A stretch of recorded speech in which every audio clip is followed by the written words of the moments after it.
Today, I'm announcing the United States is targeting the main artery of Russia's economy. We're banning all imports of Russian oil and gas and energy. That means Russian oil will no longer be acceptable at U.S. ports, and the American people will deal another powerful blow to Putin's war machine.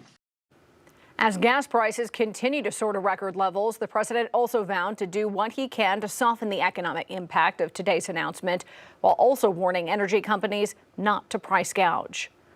Our coverage continues now with 5 News reporter Catherine Gilker, who joins us with more on just how much gas has already gone up just today and what people are saying about those prices. Catherine. I'm here at the Workman's in Lowell, where in the last 2 hours they've had to raise their gas by 10 cents, and they tell me since this morning they've raised their gas price by 20 cents, up to $3.89.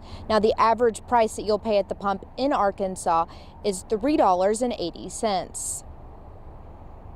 I mean, how are we supposed to afford that?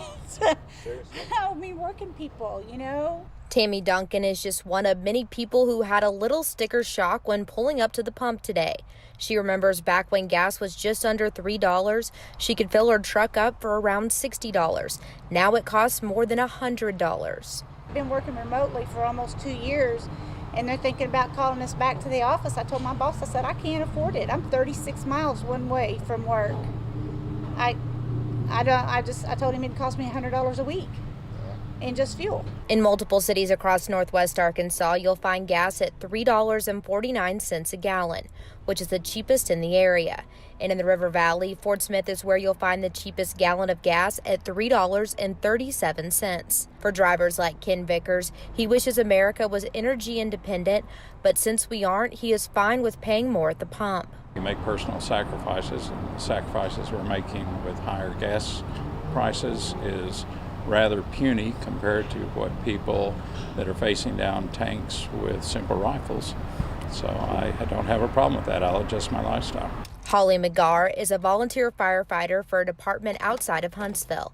She says this is putting a strain on them because they typically have to drive their personal vehicles to medical calls. Are we going to have the money to get on that call, to put gas in our vehicle? I mean, most of us all work full-time jobs, but yet we still, live paycheck to paycheck. Whenever somebody has a medical problem, it doesn't matter day or night. And it doesn't matter if gas prices are too high, they still need help.